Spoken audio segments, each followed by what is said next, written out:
ओम नमः सिद्धेभ्य। मंगलमय मंगलकरण वीतराग विज्ञान नमो ताहि जाते भये अरहंतादि महान। करि मंगल करि हो महाग्रंथ करण को काज जाते मिले समाज सब पावै निज पद राज। मोक्ष मार्ग प्रकाशक ग्रंथ के 7वें अधिकार पर अपनी चर्चा चल रही है और इसमें निश्चयाभासी का प्रकरण है। इसकी स्वच्छंदताओं के बारे में हम देख रहे हैं कि कैसी इसकी स्वच्छंदताएं होती हैं। इसका विचार चलता है कि भैया दूसरा कुछ विचार नहीं करना, सिर्फ एक आत्मा का ही विचार करना चाहिए। क्यों करना चाहिए? क्योंकि आत्मा का विचार करने से, माने आत्म संबंधी चिंतन करने से तो संवर निर्जरा होती है, और अगर किसी अन्य द्रव्य का या द्रव्य गुण पर्याय का या और बातों का चिंतन किया जाए तो उससे आश्रव बंद होता है। ऐसा उसके दिमाग में बैठा हुआ था। तो टोडरमल जी साहब ने बताया कि भैया जानने से कुछ भी आश्रव बंद संवर निर्जरा का लेना देना नहीं है, जरा भी लेना देना नहीं है ना। क्यों? क्योंकि अगर परद्रव्य को जानने से आश्रव बंद होता हो तो क्या तर्क दिया कि सर्वाधिक आश्रव बंध तो केवली भगवान को होगा। और फिर मुनिराज जो शुक्ल ध्यान में रहते हैं और वहां पे वो पहला शुक्ल ध्यान का भेद है पृथक तो वितर्क विचार। तो पृथक तो वितर्क विचार में तो 6 द्रव्य के गुण पर्याय और वो सारी बातें बहुत सारी चीजों पर, है ना, अर्थ व्यंजन योग संक्रांति हुआ करती है। तो वो अन्य गे जानने में आते हैं, इतने मात्र से बंधन नहीं समझ लेना चाहिए। क्योंकि आश्रव और बंध इसका लेना देना तो राग से है। राग माने कषाय, कि जितने जितने वो रागादि होंगे, कषाय होंगी, उस हिसाब से वो बंधन होगा, और जितने वो कषाय मिथ्यात्व आदि नहीं होंगे उस हिसाब से बंधन नहीं होगा, उतना उतना बंधन नहीं होगा। इसके लिए टोडरमल जी ने बताया, वो तरह तरह की बातें भी अपने सामने आई। जैसे चिंतवन, चिंतवन के बारे में देखा था हमने। तो चिंतवन में उसका अर्थ अपने को क्या लेना कि चिंतवन का अर्थ जानने से ही है, जबरदस्ती जानने जाए ऐसा अर्थ नहीं लेना है। क्योंकि वहां शुक्ल ध्यान में वो वाली बात नहीं बैठेगी, है ना। बुद्धि पूर्वक नहीं है, वो अबुद्धि पूर्वक है, ऐसा लेना। देखिए आगे बढ़ते हैं अपन। इसके बाद अपन ने वो भी देखा था कि भाई ऐसा उपदेश क्यों देते हैं, नए प्रमाण आदि और इन सब का विकल्प छोड़ दो। इनका विकल्प छोड़ने को क्यों कहा? फिर इन विकल्पों का निषेध तो उनसे किया है कि जो इन्हीं में उलझ जाते हैं, इनके ही चक्र में उलझ जाते हैं। जानने का निषेध उनको भी नहीं किया, ध्यान रखना। जो उसमें उलझ ही जाते हैं, बस वही वही वही वही चलता रहता है दिमाग में, आगे बढ़ते ही नहीं है। उसका उद्देश्य क्या था? वो नए चक्र को समझने का अथवा गुणस्थान आदि को समझने का उनका उद्देश्य क्या था? कि उनका उद्देश्य तो ये था कि आगे बढ़ करके अपने आत्म स्वरूप को समझे, उसे स्वीकार करे, उसमें लीन हो। अब वो काम तो कर नहीं रहा, कोरा बस उसी उसी को करे जा रहा, गुणस्थान आदि का ही चिंतन किए जा रहा है, या फिर ये जो नए प्रमाण आदि हैं इन्हीं में उलझा हुआ है, नए चक्र आदि में। ध्यान रखिएगा, किसी भी विषय को जानने का निषेध नहीं कर रहे हैं टोडरमल जी, यहाँ समझा रहे हैं कि शास्त्रों में निषेध आता तो है। अरे थोड़े दिन पहले अपन ने एक गाथा देखी थी ना, अंतोणत्थि सुइणम कालो थो वियम्म दुम्मेहा, पाहुड़ दोहा की गाथा, कि श्रुतियों का तो अंत नहीं है, काल थोड़ा है और हमारी बुद्धि भी खोटी है, खराब है। तो क्या करना है कि तम नवर सिक्खी एवं जम जर्मण खयम कुण ही, इसलिए वो विद्या सबसे पहले और सबसे जल्दी सीख लेना कि जिससे जन्म जरा मरण का नाश हो सके, दूर हो सके। तो वो गलत है क्या बात? कि न तो वो बात गलत है, न ये बात गलत है, दोनों अलग अलग अपेक्षाओं की बात है। वो जो नए आदि के चक्कर में नहीं उलझना या वो श्रुतियों का पार नहीं, वो वाली जो बात है वो किसके लिए है? कि जो उन्हीं में उलझ गया है उसके लिए। ये निश्चयाभासी के लिए नहीं है ना। क्यों? कि निश्चयाभासी तो उनको जानने की कोशिश ही नहीं कर रहा है। ये उसके लिए है जो उन्हीं के जानने जानने जानने में ही लगे हुए हैं, उससे आगे बढ़ करके आत्म स्वरूप को समझने का, उसमें लीन होने का प्रयास नहीं कर रहे, उसके लिए वो बात थी। आखिरी पंक्ति थी भी सही कि विचार रूप विकल्पों में ही फंसा रहना योग्य नहीं है ना।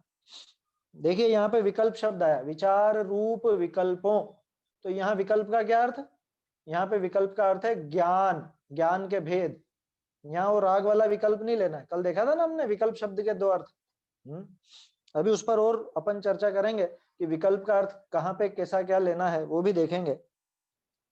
फिर उसका ये बताया था कि वस्तु का निश्चय हो जाए उसके बाद कोई ऐसा नहीं है कि वो सामान्य रूप द्रव्य का ही चिंतन रहा करता है, बाद में दूसरी दूसरी चीजें भी उनके जानने में आती हैं, लेकिन वो कैसे आती हैं कि वहां वीतरागता सहित जानना होता है, इसलिए उसका नाम निर्विकल्प दशा है।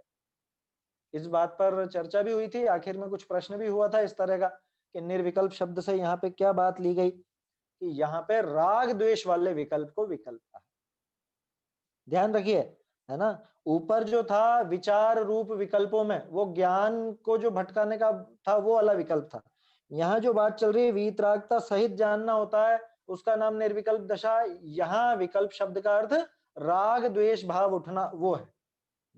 ये क्लियर हो जाएगा अभी आगे 211 पेज पर, है ना। मैं पूरा ये बता दूंगा आपको, 3 पंक्तियां पूरे वो विकल्प का अर्थ समझ में आ जाएगा।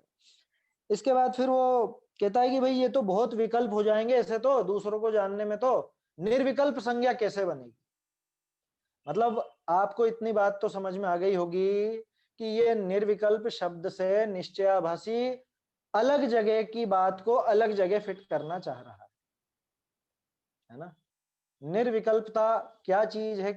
जो निर्विकल्प होकर के जानना, वो जो प्रकरण आता है वो चारित्र संबंधी विकल्पों के निषेध के लिए आता है, और ये ज्ञान संबंधी विकल्पों का निषेध करना चाहता है।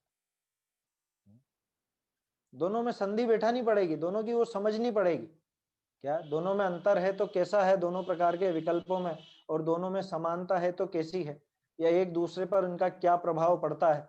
क्योंकि बहुत से ऐसे भी चक्कर में आ जाते हैं, क्योंकि कई जगह आता है ना रागात्मक विकल्प, है राग द्वेष के वश होकर के या राग द्वेष के निमित्त से ज्ञान के ऐसे विकल्प। तो ज्ञान का है कि चारित्र का है, कुछ समझ में नहीं आता, या दोनों मिलकर साथ काम करते हैं, ऐसा है क्या? तो उलझ जाते हैं उसमें। टोडरमल जी यहाँ एक एक चीज स्पष्ट करते हुए जा रहे हैं।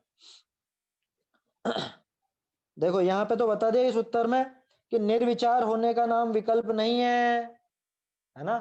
पहले तो ये समझ लेना कि जिस निर्विकल्पता की तुम बात कर रहे हो वहां निर्विचार होना नहीं है उसका अर्थ। क्यों?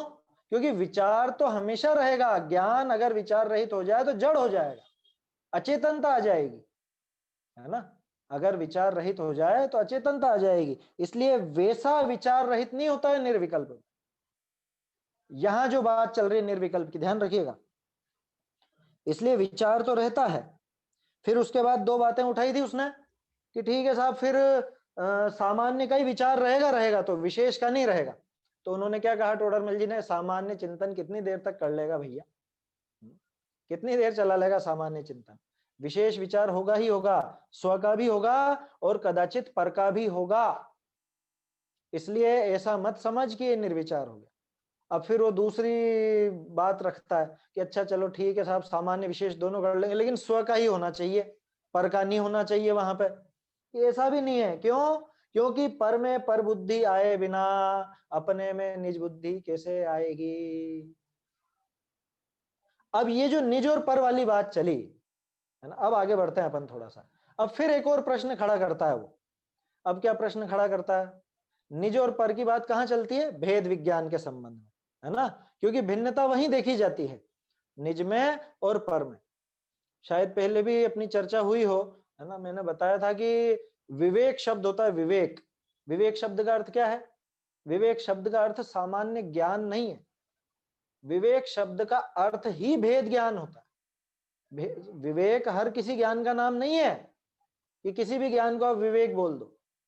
विवेक शब्द का मतलब ही भेद विज्ञान, भिन्नता का ज्ञान, उसी को विवेक कहा जाता है। विविक्त शब्द आता है ना, विविक्तम आत्म रूपम तत्, ऐसा कलश में, समय सार कलश में। तो वहां विविक्त का अर्थ भिन्न, और विवेक का अर्थ कि वो जो भिन्नता का ज्ञान है उसी को विवेक नाम दिया जाता है। तो अब भेद ज्ञान की बात चली, क्या कहता है वो कि साहब फिर ऐसा कलश क्यों है, ये 130 नंबर का कलश दे रखा है ना, कि भेद ज्ञान को भी तब तक ही भाना। ये प्रश्न क्यों उठाया उसने मालूम है? क्योंकि टोडरमल जी ने कहा कि पर में पर बुद्धि हुए बिना अपने में निज बुद्धि कैसे आएगी, तो पर का जानना भी होगा ही होगा। क्या पर का जानना भी जरूरी है, यूं कह रहे हैं टोडरमल जी। तो उसने उठा लिया कि ठीक है साहब, पर को कब तक जानोगे? है ये तो लिख दिया साहब कि भेद ज्ञान को तब तक निरंतर भाना जब तक पर से छूटकर ज्ञान ज्ञान में स्थित न हो जाए। ज्ञानम ज्ञाने प्रतिष्ठिति, है ना ये, तावद यावत पराच्युत्वा ज्ञानम ज्ञान ज्ञाने प्रतिष्ठिति। कि इसलिए भेद ज्ञान छूटने पर का जानना मिट जाता है, ऐसा अर्थ उसने लिया। ऐसा अर्थ है नहीं कलश का।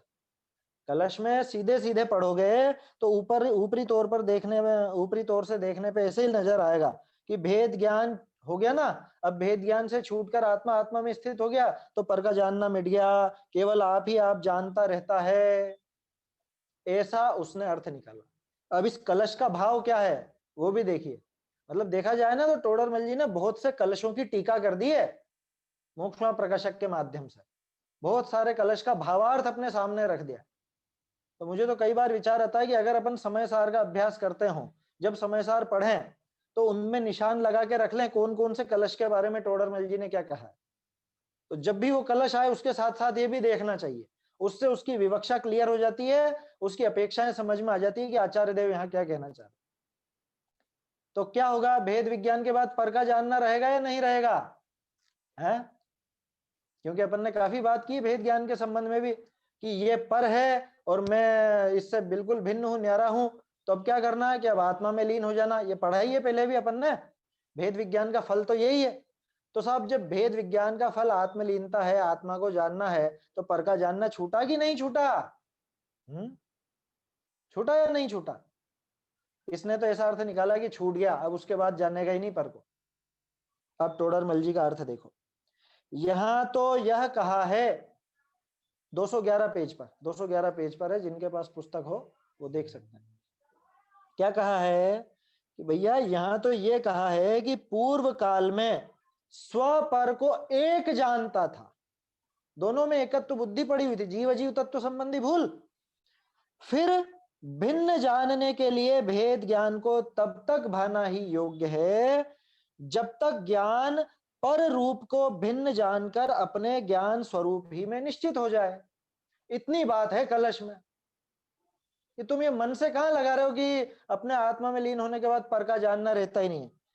अब देखो खास लाइन, अंडरलाइन करने लायक, पश्चात भेद विज्ञान करने का प्रयोजन नहीं रहता, स्वयमेव पर को पररूप और आपको आप रूप जानता रहता है।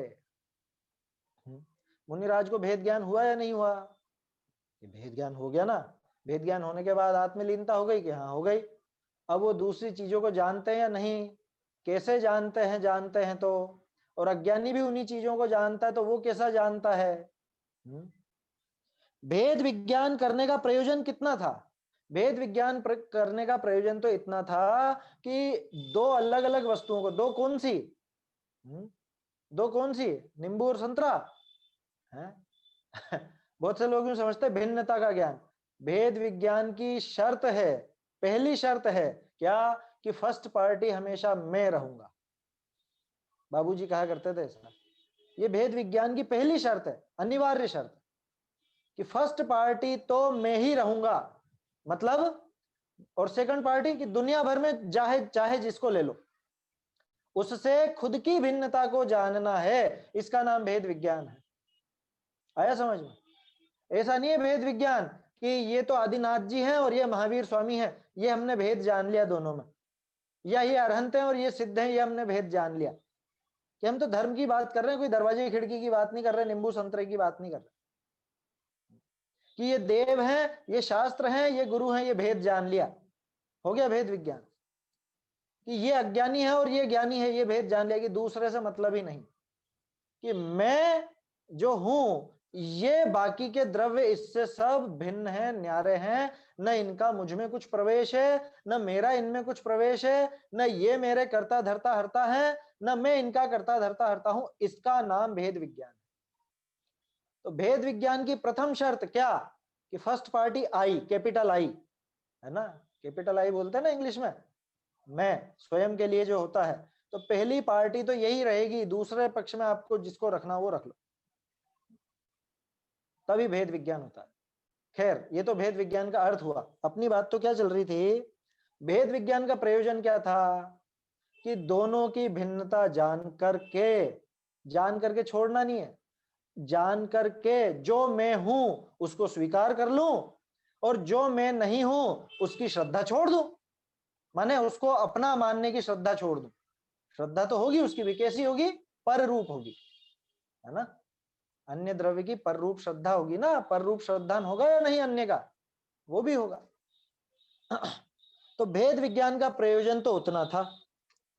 अब फिर जब भेद विज्ञान का प्रयोजन नहीं रहा, माने भेद विज्ञान का काम पूरा हो गया, उसके बाद क्या पर का जानना मिट जाएगा कि नहीं, भेद विज्ञान का जो प्रयोजन था वो अब साक्षात हर समय चलता रहेगा। जाना मुनिराज ने आत्मा को जाना, ठीक है, जान लिया कौन है आत्मा की, स्वयं है। शरीर को जाना, क्या जाना है, पर है। अन्य वस्तुओं को जाना, पर है ना। पर रूप से ही जानते हैं ना उनको, स्वरूप से तो नहीं जान लेते हैं बाद में भी, तो उनका भी जानना तो होता रहता है। कैसा होता है, पर को पर रूप और आपको आप रूप जानता रहता है। ऐसा नहीं है कि पर द्रव्य का जानना ही मिट जाता है, क्या, ऐसा बिल्कुल भी मत समझ लेना कि भेद विज्ञान का प्रयोजन पूरा हो गया तो पर का जानना ही मिट जाए, ऐसा बिल्कुल भी नहीं है। अब जो पंक्तियां आ रही हैं इसमें आपको विकल्प शब्द का अर्थ समझ में आ जाएगा कि ज्ञान का विकल्प कैसा होता है। इसलिए पर द्रव्य को जानने या स्वद्रव्य के विशेषों को जानने का नाम विकल्प नहीं है। इसने दोनों ही प्रश्न खड़े किए थे ना पिछले पेज पर। निर्विकल्प जानने में स्व का ही जानना रहेगा, पर का नहीं रहेगा, एक। दूसरा, सामान्य ही जानना रहेगा, विशेष नहीं रहेगा। क्या कह रहे हैं यहाँ पे, पर द्रव्य को जानने का, पर द्रव्य को जानने का नाम विकल्प नहीं है। दूसरा, स्वद्रव्य के विशेषों को जानने का नाम भी विकल्प नहीं है। टोडरमल जी ने स्वद्रव्य को जानने का और परद्रव्य के सामान्य को जानने की बात क्यों नहीं लिखी, या स्वद्रव्य को सामान्य जानने की बात क्यों नहीं लिखी, क्योंकि ये तो वो खुद ही कह रहा है। प्रश्न समझ में आ रहा है, मतलब पीछे जो उसने प्रश्न करे थे वो खुद ही कह रहा था कि निर्विकल्प दशा में तो स्व का ही जानना रहना चाहिए और सामान्य रूप ही जानना रहना चाहिए, स्व का भी विशेष नहीं, है ना, स्व का विशेष भी नहीं, स्व का सामान्य ही। तो टोडरमल जी ने दोनों बातें उड़ा दी कि स्व छोड़ पर भी आएगा, ठीक है, पर द्रव्य का जानना भी होगा। दूसरी बात, स्वद्रव्य का सामान्य छोड़ विशेष भी जानना होगा। क्यों कि इन दोनों का नाम कोई विकल्प नहीं है, और अगर इन दोनों को जान ले तो ज्ञान निर्विकल्प नहीं रहा, ऐसा भी नहीं है। माने उसकी समस्या क्या थी, वो ये समझ रहा था कि अगर परद्रव्य जानने में आ गया तो निर्विकल्पता कैसे रहेगी। दूसरी बात, स्वद्रव्य के अगर सामान्य छोड़कर विशेष जानने लग गए तो निर्विकल्पता कैसे रहेगी। टोडरमल जी कह रहे हैं कोई दिक्कत नहीं आने वाली निर्विकल्पता में। क्यों, क्योंकि इन दोनों का नाम विकल्प नहीं है। समझ में आई बात। तो ये तो हुआ पूर्व पक्ष किस बात का, कि विकल्प क्या नहीं है। अभी तो ये बता रहे हैं कि परद्रव्य को जानना इसका नाम कोई विकल्प नहीं है, या स्वद्रव्य के विशेषों को जान लिया, अपने द्रव्य गुण पर्यायों को या इन्हीं का और खुलासा वो जानने लग जाए तो उसका नाम कोई विकल्प नहीं है। जो तू इनसे घबरा रहा है, निर्विकल्प दशा में इनको नहीं चाहता है, इनसे घबराने की आवश्यकता नहीं है। तो क्या जी भर के जाने क्या, कि वो बात अभी मत लेना, वो बात अभी करेंगे अपन, है ना, वो बात भी आएगी। तो ये तो हुआ पूर्व पक्ष। अब एक और पक्ष, कौन सा, कि फिर विकल्प क्या चीज है। अब देखो, तो किस प्रकार है सो कहते हैं, राग द्वेष वश किसी ज्ञेय को जानने में उपयोग लगाना और किसी ज्ञेय के जानने से छुड़ाना, है ना। ये ज्ञान ने लिखा है तो थोड़ा सुधार कर लीजिएगा।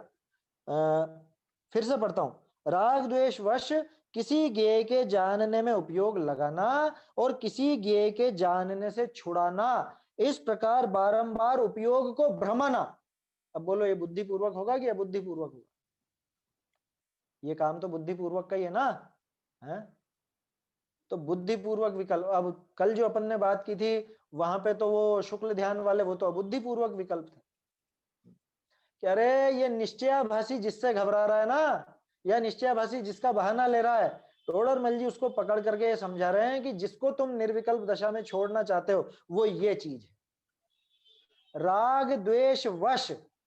ये तो ली राग द्वेष के साथ होने की बात, चारित्र गुण की विकारी दशा के साथ में ज्ञान का जो परिणमन है वो, कुछ ध्यान आ रहा है? पेज नंबर 70 है।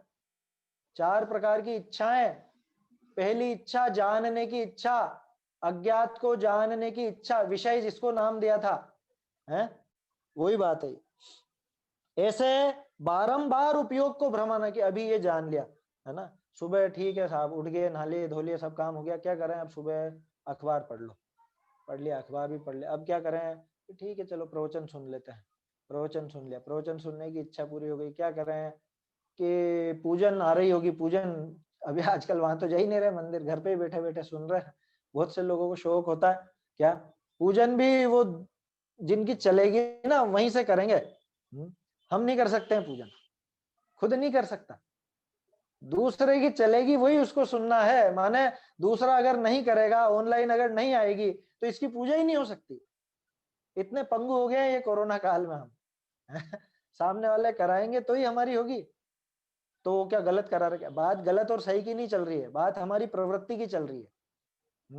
हम हमारे भाव क्या दूसरे के अधीन हो गए हैं। आप इतनी अधीनता क्यों? बहुत विकल्प हो जाते हैं लोगों के, क्या मेरे पास फोन आ जाते हैं कई बार कि अरे वो उनकी भी लिंक भेज दीजिए आप हमको, वो पूजन सुननी है या वो ऐसा करना है वैसा करना है। खैर यह है विकल्प, इसको कहते हैं विकल्प। वो जो जानने की इच्छा है ना, इस गेय में लगाना और इस गेय से छुड़ाना।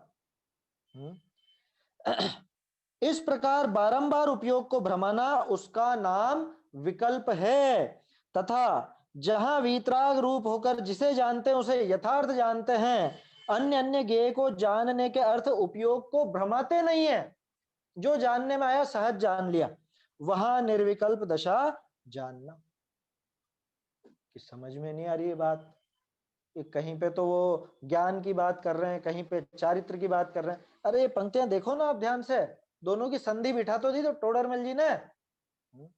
अच्छा अब पहले तो अपन समझ ले में थोड़ा सा, वो जो शुक्ल ध्यान में मुनिराज की बात करी थी कल अपन ने, वहां जो विकल्प है, अपन ने ज्ञान को सविकल्पक कहा था ना, ज्ञान सविकल्पक कहा था, तो वहां भी कहा था उस विकल्प का क्या अर्थ है, यही वाला अर्थ है क्या, कि नहीं, वहां ये वाला अर्थ नहीं है। क्यों? क्योंकि वहां पर तो विकल्प का अर्थ साकार पने से था ना, ज्ञान साकार होता है, आकार सहित होता है, सविकल्प होता है, वहां पे अर्थ सविकल्प का ऐसा लेना।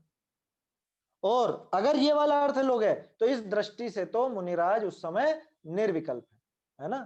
कल प्रश्न भी था आखिर में, तो इससे मेरे ख्याल से खुलासा हो जाएगा। हाँ पूछिए, प्रश्न है उन्हीं का, ये कल का ही, जैन वीरा विनीत देखना। जी हाँ ज्ञान सविकल्प वो समझ में नहीं आया कि क्या? केवल ज्ञान सविकल्प होता है, ज्ञान हाँ सविकल्प कैसे होता है और साकार कैसे होता है? वो असल में दर्शनोपयोग और ज्ञानोपयोग की जो बात करते हैं ना, कि दर्शनोपयोग है वो निर्विकल्प है, दर्शनोपयोग है वो निराकार है। क्यों? क्योंकि दर्शनोपयोग क्या ग्रहण करता है, कि दर्शनोपयोग मात्र सत्ता का ग्रहण करता है। अरे दर्शनोपयोग तो इतना तक ग्रहण नहीं करता कि जीव है या अजीव है। आ रहा है समझ में? दर्शनोपयोग अगर मान लो जैसे मैं दरवाजा देख रहा हूं, ठीक है, दरवाजा देख रहा हूं, मैंने दरवाजे को जान रहा हूं। यहाँ जो अपन देखना कह रहे हैं आंख से देखना, ये जानना ही है, ये दर्शनोपयोग नहीं है। तो जानने के पहले जो एक सत्ता मात्र का ग्रहण होता है उसको अपन कहते हैं निराकार, निराकार ग्रहण, या उसको अपन कहते हैं निर्विकल्प ग्रहण। तो दर्शन हमेशा निराकार ही होता है, निर्विकल्प ही होता है। उसकी अपेक्षा से ज्ञान को सविकल्प और साकार कहा जाता है। क्योंकि जब आप कह रहे हो ना कि ये दरवाजा है, ये खिड़की है, ये सब ज्ञान है, ये दर्शनोपयोग पकड़ में नहीं आता है। दर्शनोपयोग बहुत सूक्ष्म होता है, एक समय का खेल रहता है दर्शनोपयोग का। दर्शनोपयोग असल में क्या काम करता है मैं आपको संक्षेप में बताता हूं। वैसे पहले एक बार शायद चल चुकी है ज्ञान और दर्शन की चर्चा अपनी, दूसरे तीसरे अधिकार के समय। दर्शनोपयोग का काम है ज्ञान का बेस तैयार करना, आधार तैयार करना। समझ में ही बात? क्या मतलब? कि पहले उस वस्तु का है ऐसा ग्रहण होगा, उसके बाद ही तो आगे बात चलेगी ना, क्या है, कैसा है, कितना है। फिर वो अवग्रह चलेगा कि यह, जैसे आपने उदाहरण पढ़े होंगे कि ये पुरुष है, फिर उसके बाद उदाहरण आता है कि ये पुरुष उत्तर का है या दक्षिण का है, ये इहा। फिर उसके कुछ चिन्ह देख करके, उसकी बातें सुन करके, अरे ये तो दक्षिण का ही होना चाहिए, ये अवाय। और फिर उसकी जो धारणा बनी रहती है आगे जाकर के। तो ये सारा काम कब होगा कि जब सबसे पहले उसकी सत्ता का ग्रहण होगा। और सत्ता में पुरुष का भी ग्रहण नहीं होता, सत्ता में जीव का भी ग्रहण नहीं होता, सत्ता में सिर्फ सत्ता का ग्रहण होता है, वस्तु है बस। आया समझ में? तो वो वस्तु है, कैसी है, क्या है, कुछ तो बताओ कि नहीं, कुछ भी नहीं, दर्शन नहीं बताएगा कुछ भी। इसलिए दर्शन को कहा निराकार। दर्शन उसका कोई आकार नहीं देगा, दर्शन उसका कोई विकल्प नहीं बताएगा, इसलिए उसको कहते हैं निर्विकल्प, निराकार। किसको? दर्शनोपयोग। उस अपेक्षा से ज्ञान को कहा जाता है सविकल्प और साकार। ये तो हो गई ज्ञान की हमेशा सविकल्प रहने की दशा। जो केवल ज्ञान भी सविकल्प बताया वो इस अपेक्षा से बताया।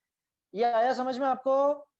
इसके बाद जब अपन ये वाली बात करते हैं, आत्म ध्यान में लीनता, उस समय निर्विकल्पता है। हाँ बोलिए आप।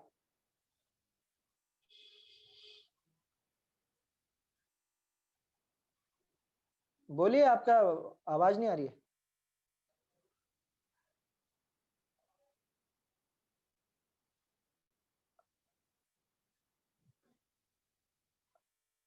हेलो। हाँ विनीत, उनकी आवाज नहीं आ रही है, प्रश्न पूछना चाह रहे हैं। और एक सेकंड, आप अभी अनम्यूट सबको कीजिए। अनम्यूट कर दो, वैसे मतलब उनके हिसाब से ही कर लेने दो ताकि पूछ सकें बीच में। जी बिल्कुल, मैंने कर दिया है, आप अनम्यूट कर सकते हैं। सॉरी, कोई क्वेश्चन नहीं था, वो रेज हैंड गलती से हो गया था, डिस्टर्ब हो गया बीच में।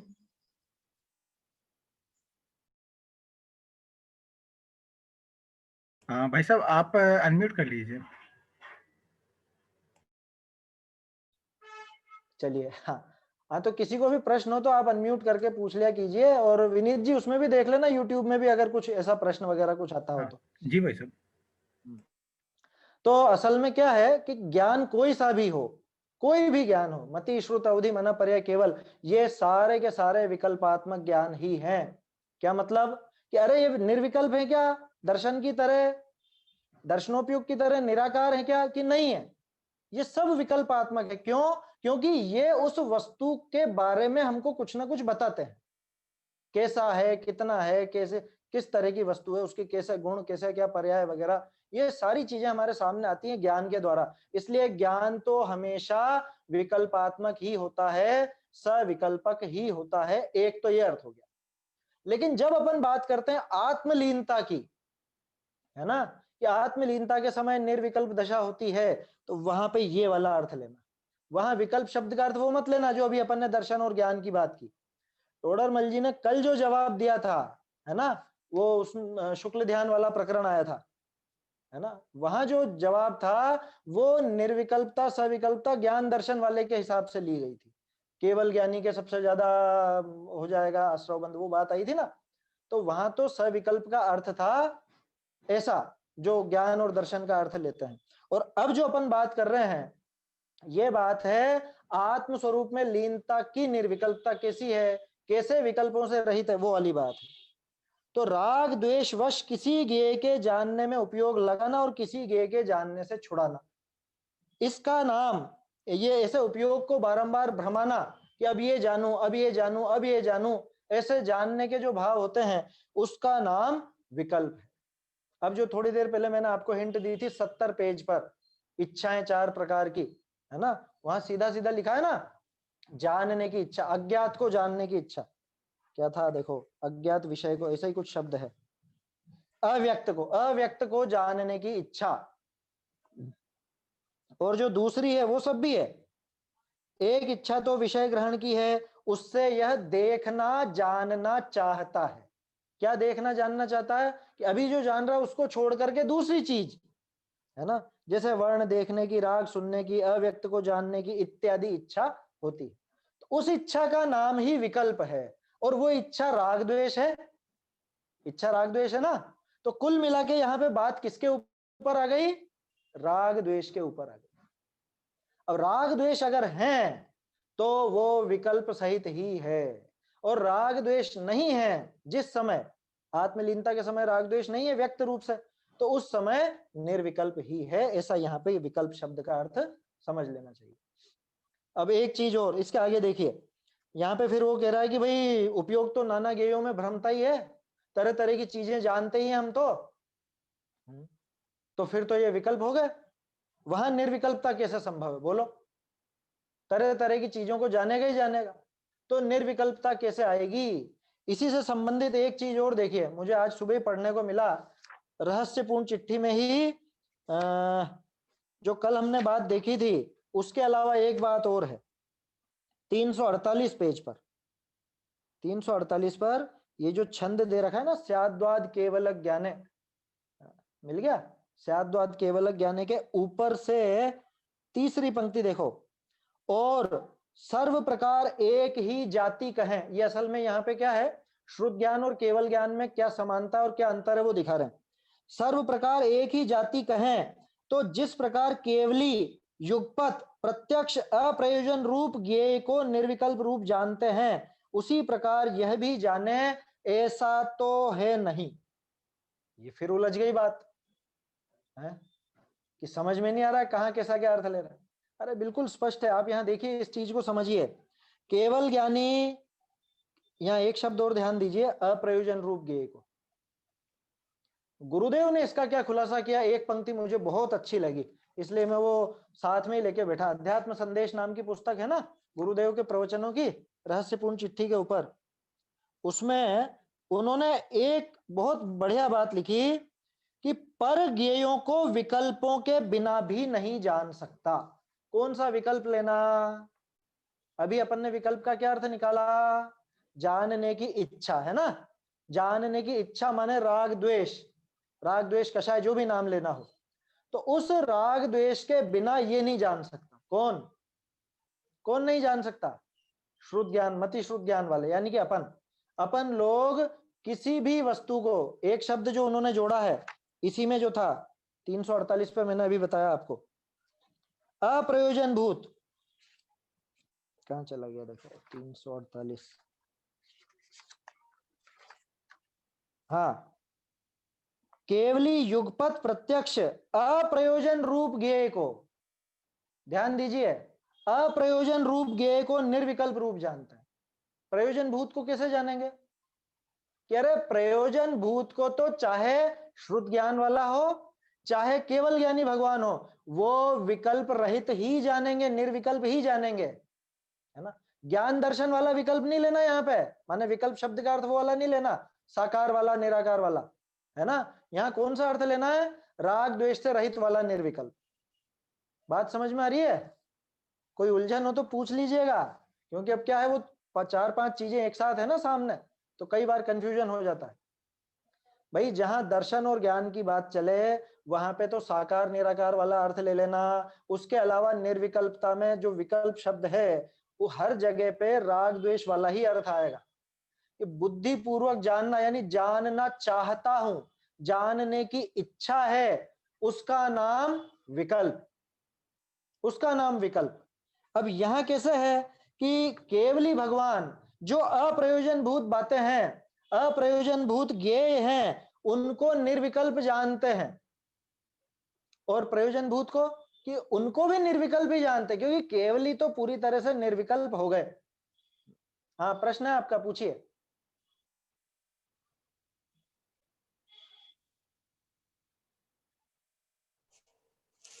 हाँ, जैसे यहाँ पर ये लिखा है ना, इसलिए पर द्रव्य को जानने या स्वद्रव्य के विशेष, आवाज आ रही है मेरी? हाँ, आ रही है आवाज है। विशेषों को जानने का नाम विकल्प नहीं है, तो यहाँ पर क्या लेना है? एक मिनट, कौन सी पंक्ति बोल रहे हैं आप? ये 211 पेज पर। हाँ, ठीक है। पर द्रव्य को जानने या स्वद्रव्य के विशेषों को नाम विकल्प नहीं है, विकल्प नहीं है। माने वो राग द्वेष वाला विकल्प नहीं है ये। ओके जी, राग द्वेष वाला विकल्प नहीं है, ये ज्ञान का विकल्प है। ये भेद ज्ञान लेंगे यहाँ पर। नहीं नहीं, भेद ज्ञान नहीं लेंगे। असल में क्या है, देखो उसका प्रश्न क्या था, उसका प्रश्न पीछे से चल रहा है कि वहां विकल्प कैसे नहीं होंगे। हम अगर स्वद्रव्य के विशेष जानेंगे या हम अगर परद्रव्य को जानेंगे तब तो विकल्प होंगे ही सही जी है? विकल्प होंगे का मतलब वो लगा रहा है ज्ञान के विकल्प। टोडरमल जी जी उसको जवाब देके समझा रहे हैं कि भैया विकल्प यहाँ राग द्वेष वाले लेना, उनसे दिक्कत होनी चाहिए, ज्ञान के विकल्पात्मक होने से दिक्कत नहीं होनी चाहिए, ये टोडरमल जी जी समझाना चाह रहे हैं। तो जब ये बात चल रही है परद्रव्य को जानने या स्वद्रव्य के विशेषों को जानने का नाम विकल्प नहीं है, नहीं है। इसका मतलब यह है कि भैया परद्रव्य में तुझे राग द्वेष है क्या? अगर राग द्वेष नहीं है। नहीं है तो उनका नाम विकल्प नहीं कहलाएगा। तू भले परद्रव्य को जान, जैसे शुक्ल ध्यान में मुनिराज वो 6 द्रव्य के गुण पर्यायों पर वो उनका हो रहा है संक्रमण, है ना, अथवा केवल ज्ञानी भगवान, उनके भी सारे जो जानने में आ रहे हैं वो कैसे जानने में आ रहे हैं, विकल्प सहित या विकल्प रहित? विकल्प रहित। ज्ञान दर्शन की बात करेंगे तो विकल्प सहित कह देंगे अपन, ज्ञान दर्शन के वाले आकार वाली बात करेंगे तो। लेकिन अपन वो बात नहीं करते हैं, अपन तो राग द्वेष वाली बात करते हैं कि राग द्वेष संबंधी जो विकल्प हो उन्हीं को विकल्प कह रहे हैं। तो फिर केवल ज्ञानी भगवान तो सबको निर्विकल्प ही जानते हैं। क्यों जी कि विकल्प मतलब जानने की इच्छा, एक ज्ञेय को छोड़कर दूसरे ज्ञेय को दूसरे ज्ञेय जानने को की जानने इच्छा, की इच्छा। है ना, उसका नाम विकल्प है। अब केवल ज्ञानी भगवान को ऐसी इच्छा होती है क्या, एक नहीं ज्ञेय को छोड़कर दूसरे ज्ञेय को जानने जाते हैं क्या, कि नहीं जाते? नहीं तो वो चाहे प्रयोजन भूत को जाने चाहे अप्रयोजन भूत को जाने, वो तो निर्विकल्प ही जानते हैं। अब ये जी 348 पेज पर जो कहना चाह रहे हैं टोडरमल जी, केवली युगपत प्रत्यक्ष अप्रयोजन रूप ज्ञेय को निर्विकल्प जानते हैं, उस प्रकार ये भी जाने ऐसा तो नहीं है। क्या मतलब जी कि ये जो मतिश्रुत ज्ञान वाला है, ये मतिश्रुत ज्ञान वाला केवल ज्ञानी की तरह दूसरी चीजों को, कौन सी चीजें, प्रयोजन रूप नहीं, अप्रयोजन अप्रयोजन भूत। भूत। अप्रयोजन भूत माने दुनिया भर की सब बातें, है जी ना, दुनिया भर की सारी बातें आ जाएंगी। अपने आत्म तत्व को छोड़ करके या सात तत्व को छोड़ के बाकी जितनी बातें हैं वो सब अप्रयोजन भूत है। इनको कैसे जानता है मतिश्रुत ज्ञान वाला, कि वो परोक्ष। विकल्प सहित ही जानता है ना। प्रत्यक्ष परोक्ष वो तो अलग मुद्दा है। ये वहां खास जी बात यह है कि जैसा केवल ज्ञान में निर्विकल्प जानना है, माने राग द्वेष से रहित होकर के जानना है, वैसा राग द्वेष से रहित होकर के जानना यहाँ नहीं है। हम नहीं लोगों के वैसा जानना नहीं है। ये तो बात आ गई ना समझ में। जी इसका सीधा सा अर्थ क्या निकला, एक और पंक्ति टोडरमल जी की बताता हूं, है ना, मुंह से ही बोल देता हूं कि ये जहां जी भी जानने जाता है राग द्वेष करे बिना रहता नहीं है, जी है ना।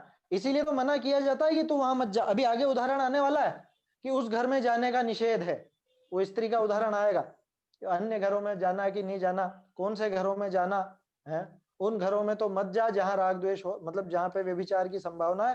तो उसी तरह से उपयोग को समझाते हैं कि उन द्रव्यों को नहीं जानना, उन ज्ञेयों को नहीं जानना नहीं जहां पर राग द्वेष हो सकते, मतलब रागात्मक विकल्प को ही यहाँ विकल्प कहा गया है। और उसके साथ में अब ये ज्ञान जुड़ जाता है।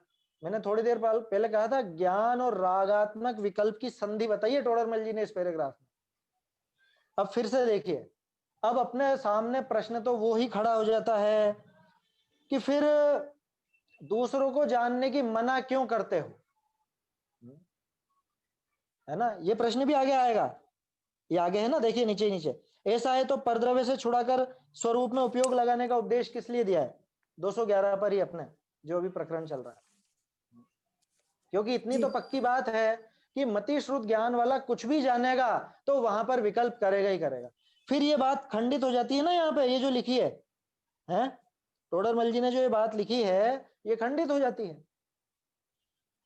तो टोडरमल जी ने पूर्वा पर विरोध में बात कर दी क्या, कि ऐसा नहीं है, इसमें एक पेंच है ना, जो गुरुदेव ने सुलझाया थोड़ी देर पहले जो मैंने अभी आपको बताया। देखिए फिर से बोलता हूं, पंक्ति ध्यान से सुनिएगा। पर ज्ञेयों को विकल्प के बिना भी नहीं जान सकता, पर ज्ञेयों को विकल्प के बिना भी नहीं जान सकता, ऐसा गुरुदेव ने उसका अर्थ किया। पर ज्ञेयों को माने अप्रयोजन भूत बातों को, प्रयोजन भूत को अगर जानने जाएगा तब तो ये निर्विकल्प होकर के जान लेगा, ये इसका अर्थ निकलता है। बात समझ में आ रही है? स्वज्ञेय को माने आत्मा को अगर जानने जाएगा तब तो ये निर्विकल्प जान लेगा, है ना। लेकिन अगर परज्ञेय को जानने जाएगा, मेरे शब्दों पे ध्यान दीजिएगा, परज्ञेय को जानने जाएगा, वो सहज जानने में आ जाए वो अलग बात है। जानने जा रहा है, क्यों जाएगा परज्ञेय को जानने? जानने की इच्छा होगी तो ही जाएगा ना, जी जानने की इच्छा होगी तो ही जाएगा। और वो 70 पेज पर क्या कहा था? वो जानने की इच्छा, उसका नाम भी वो भी एक प्रकार की इच्छा है, उसका नाम है विषय। तो वो जो विषय को जानने की इच्छा है वो क्या है? इच्छा माने कषाय, राग द्वेष, है ना। इच्छा का दूसरा नाम राग द्वेष और कषाय ही तो है। तो जो परज्ञेय को जानने जाए अलग से, जो टोडरमल जी यहां समझाना चाह रहे हैं कि एक ज्ञेय में तो उपयोग लगाना और किसी ज्ञेय से छुड़ाना। कि अभी ये जान रहा था, ये जानते जानते दूसरी चीज को जानने का विकल्प आया, तो अन्य वस्तु को जानने का जो विकल्प आया, वो विकल्प क्या है? वो विकल्प इच्छा है, वो राग द्वेष है, वो कषाय है, और इसीलिए उसका नाम है विकल्प, वो निर्विकल्पता नहीं। तो बात समझ में नहीं, हम कुछ भी जानेंगे तो विकल्प सहित ही जानेंगे ना। कि जानने जाओगे तो विकल्प सहित, जानने में आया तो विकल्प नहीं कहलाएगा। कहने का अर्थ ये है। बात समझ में आ रही है? मुनिराज, ये आगे आगे आएगा उदाहरण मुनिराज का। क्या देखो, तथा जहां वीतराग रूप होकर, 211 पेज पर ही है ना, वही बात चल रही है अपनी। तथा जहां वीतराग रूप होकर जिसे जानते हैं उसे यथार्थ जानते हैं, अन्य अन्य ज्ञेय को जानने के अर्थ उपयोग को भ्रमाते नहीं है। कौन? मुनिराज। मुझे एक चीज ध्यान आ रही है, शायद पहले अधिकार में जहां पे मुनिराज का स्वरूप बताया टोडरमल जी ने,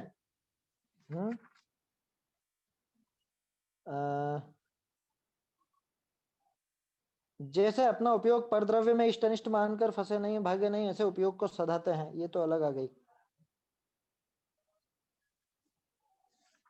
मुझे कुछ ध्यान आ रहा है, ऐसे ही एक बात थी, अपने उपयोग को बहुत नहीं भ्रमाते हैं।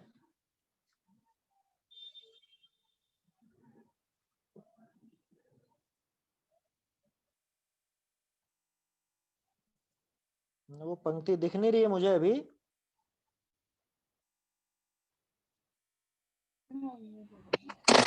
पेज नंबर 3 पर मिल जानी चाहिए वो।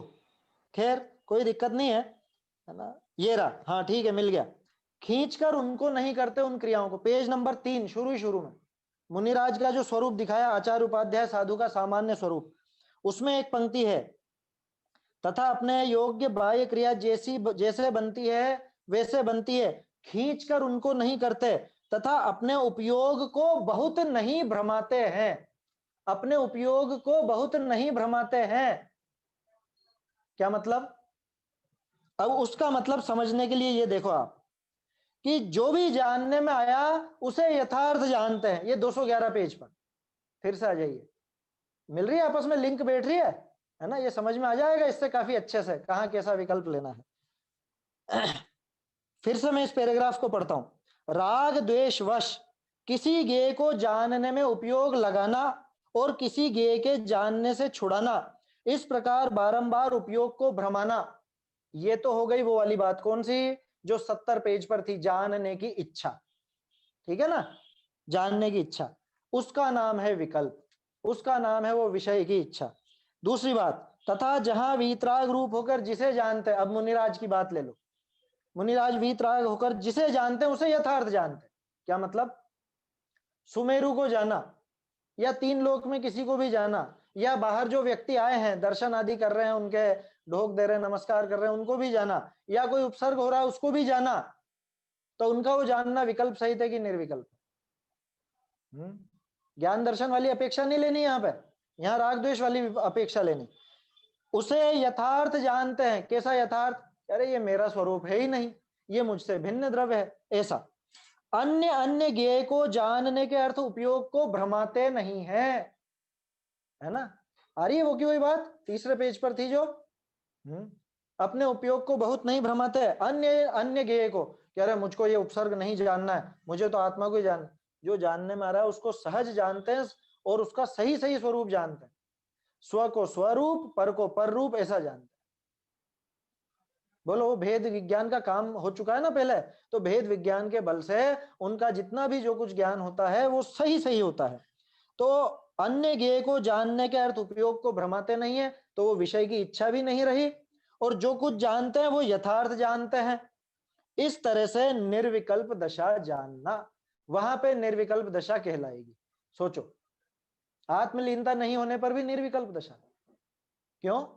क्योंकि जानने के लिए उपयोग को भटका नहीं रहे, वहां जोर नहीं दे रहे कि मुझको यही जानना है। तो घूम फिर करके बात कहां पर आ गई? विकल्प के लिए, कि विकल्प माने राग द्वेष, और उन राग द्वेष के कारण ये ज्ञान को भी भटकाता है, तो फिर वो ज्ञान के भी वैसे विकल्प कहलाता है। तो ये समझ में आई बात जो गुरुदेव ने खुलासा किया था। ये पर ज्ञेय को जानने जाएगा वहां तो विकल्प होंगे ही होंगे। क्या मतलब? कि मैं जबरदस्ती किसी चीज को जानने जा रहा हूं, माने जानने की इच्छा है, तो वो तो रागादि सहित है, वो राग द्वेष सहित ही है, वो विषय की इच्छा ही है।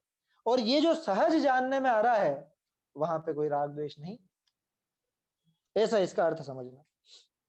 फिर उसका प्रश्न आया कि भाई उपयोग तो नाना ज्ञेयों में भ्रमता ही भ्रमता है, वहां निर्विकल्पता कैसे होगी? क्योंकि हम तो जो कुछ भी जानते हैं उसमें राग द्वेष होता है ना। कि नहीं, इस पंक्ति में सुधार की आवश्यकता है। पंक्ति में का मतलब कि ये जो अज्ञानी ने बोला, इसमें उस अज्ञानी को सुधार कर लेना चाहिए अपनी मान्यता में, कि जानने जाए तो दिक्कत है, जानने में आ जाए तो कोई समस्या नहीं है ना। तो ये जो इसने कहा ना, छद्मस्त का उपयोग नाना ज्ञेयों में भ्रमता है, वहां विकल्प होते ही होते हैं, निर्विकल्पता कैसे संभव? कितना सुंदर जवाब दिया। जितने काल एक जानने रूप रहे, यहां एक सुधार है सोनगढ़ वाली प्रति में। स्मारक वाली प्रति तो सही है, सोनगढ़ वाली प्रति जिनके पास हो सुधार कर लीजिएगा। उसमें लिखा है जितने काल तक जानने रूप रहे। जितने काल तक जानने रूप रहे नहीं है वो, जितने काल एक जानने रूप रहे। आया समझ में? स्मारक वाली तो सही चल रही है इसमें। जितने काल एक जानने रूप रहे तब तक निर्विकल्प नाम पाता है। अब वो एक कौन हो? कि स्वद्रव्य ही, कि नहीं पर भी हो सकता है, कोई दिक्कत नहीं है उसमें, पर भी हो सकता है। सिद्धांत में ध्यान का लक्षण ऐसा ही किया, एकाग्र चिंता निरोधो ध्यानम। पूरा सूत्र तो लंबा है ना।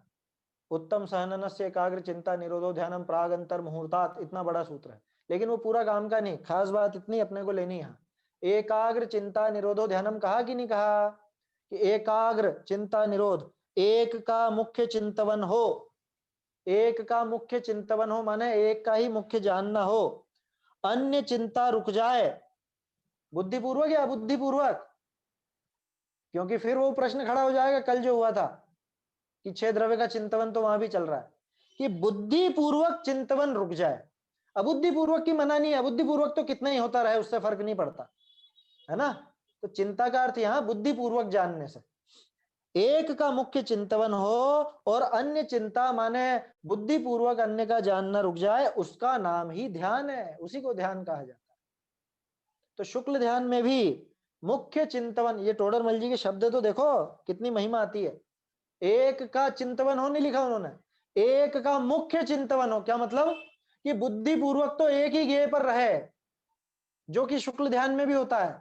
बुद्धिपूर्वक तो वहां पे स्व का ही जानना है, और इसीलिए अपन ये कहते हैं कि उपयोग एक समय में एक ही जगह रहता है। वो बुद्धिपूर्वक की बात है। अबुद्धिपूर्वक तो कुछ भी हो उससे फर्क भी नहीं पड़ता। अरे उनको खुद को पता नहीं चलती मुनिराज, उस समय उनको खुद को मालूम नहीं चलता कि कैसे ये वो जो अर्थ व्यंजन योग संक्रांति हो रही है पीछे कैसे हो गई, या वो जब आत्मा में से निकले बाहर तब कोई उनको विकल्प आवे, ऐसा भी नहीं होता। देखो, तथा ऐसी भी विवक्षा, एक सेकंड एक बात रह गई शायद, हाँ, सर्वा सिद्धि की टीका में है, यदि सर्व चिंता रुकने का नाम ध्यान हो तो अचेतनपना आ जाए। ये सर्वार सिद्धि में लिखा है, टोडरमल जी का तर्क नहीं है, सर्वार सिद्धि का ही तर्क है। क्या? अगर सारा चिंता रुकने का नाम ध्यान हो, चिंता रुकने का नाम माने वही जानना, ज्ञान मात्र, बुद्धिपूर्वक जानना, ऐसा लेना। कि बुद्धि पूर्वक अगर ज्ञान हो ही नहीं, वो रुक जाए, तो फिर तो अचेतनपना आ जाएगा। तथा ऐसी भी विवक्षा है कि संतान अपेक्षा नाना ज्ञेयों का भी जानना होता है, संतान अपेक्षा नाना ज्ञेयों का भी जानना होता है, परंतु जब तक वीतरागता रहे, रागादि से उपयोग को न भ्रमाए, तब तक निर्विकल्प दशा कहते हैं। चाहे आत्मलीनता हो चाहे नहीं हो, वो निर्विकल्प दशा कह दी। तो कुल मिला के विकल्प शब्द का अर्थ क्या निकला यहाँ पर, कि यहाँ तो ज्ञान के विकल्पों का अर्थ तो निकला, लेकिन ज्ञान के कौन से वाले विकल्प, वो सविकल्प निर्विकल्प जो अपन ने साकार निराकार की बात करी वो नहीं, राग द्वेष के वश होकर के ये जानू ऐसे जानना छोड़कर दूसरी जगह जानना करना चाहे, उसका नाम यहाँ पर विकल्प समझना। तो ये ज्ञान के विकल्प के साथ साथ वो राग के विकल्प भी चलते हैं, उस ज्ञान को सविकल्प कहा। और जहां ज्ञान के विकल्प तो हो लेकिन राग रूप विकल्प नहीं हो, उसका नाम निर्विकल्प कहा। तो ऐसा प्रकरण के हिसाब से अर्थ समझना चाहिए। यहाँ संतान अपेक्षा दिया है तो उसका मतलब क्या, संतान अपेक्षा नाना ज्ञेयों में? संतान अपेक्षा माने पहले से चला आ रहा हो कुछ ज्ञान, है ना, पहले से चला आ रहा है तो तरह तरह की चीजें जानने में आती है ना। इसमें आप लब्धि भी ले सकते हो, जैसे लब्धि भी संतान रूप से चल रही है, वो जो धारणा रूप से पड़ा हुआ ज्ञान है वो भी संतान रूप से चल ही रहा है ना कंटिन्यू। अथवा संतान अपेक्षा में अपन वो भी ले सकते हैं, शुक्ल ध्यान वाली बात भी। तो यहाँ इसको समझना चाहिए, वो मुख्य नहीं है, वो एक अपेक्षा बताई है। टोडरमल जी ने खुद ने लिखा ना, ऐसी भी विवक्षा है कि संतान अपेक्षा नाना ज्ञेयों का भी जानना होता है। केवल ज्ञान को भी ले सकते हो इसमें, क्योंकि संतान अपेक्षा उनके अनंत अनंत ज्ञेयों का जानना हो रहा है, लेकिन वीतरागता है और उपयोग इधर से उधर भटकता नहीं है, भटकाने की आवश्यकता भी नहीं है, तो निर्विकल्प दशा है। तो चाहे केवल ज्ञान भी ले लो, चाहे मुनिराज की दशा ले लो, है ना, मुनिपने में भी इस तरह का जानना हो जाता है। तो समझ में आया ये विकल्प और निर्विकल्प। अब ये 4-5 प्रकरण इसीलिए जान करके मैंने लिए सामने, क्योंकि अगर अभी नहीं लेते अपन, फिर कभी वो बात करते तो हो सकता है वो कंफ्यूजन बना रहता। अभी शुरू शुरू में तो आप कंफ्यूज हुए होंगे कि यहाँ अलग ले लिया, यहाँ अलग ले लिया, वहां अलग ले लिया, लेकिन मेरे ख्याल से अब थोड़ा बहुत क्लियर हुआ होगा, ऐसा मैं समझता हूँ। फिर भी अगर नहीं हुआ हो तो अपन फिर और आगे चर्चा कर सकते हैं। अभी तो समय हो गया है अपना, आज भी पूरा नहीं हो पाया प्रकरण, कोई बात नहीं, कल देखेंगे। अब ज्यादा बचा नहीं है इसमें, छोटा सा उदाहरण है वो कल देख लेंगे। वैसे थोड़ी सी हिंट दे देता हूँ आपको कि छद्मस्थ जीव जो अभी अपन ने बात की थी, जानने में आ जाए तो दिक्कत नहीं है, जानने जाएगा तो विकल्प सहित माने रागादि सहित ही होगा, वही बात अब चलेगी, उसकी चर्चा अपन कल करेंगे। निज निधि निज में बताई यह अनंत उपकार है, इसके लिए जिन वाणी माँ को वंदना शत बार है, वंदना शत बार।